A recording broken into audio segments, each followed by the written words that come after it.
在汉中火车站附近的一条小巷里，偶遇一群老阿姨。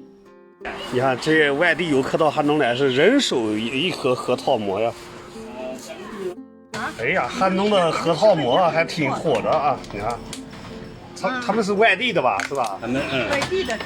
外地的准备啊，我是汉中的。汉中的。我带他们俩来了。哦，汉中的地方特产核桃馍啊！你看，有好多人来购买核桃馍，又香又酥，又脆，热的冷的都能吃啊。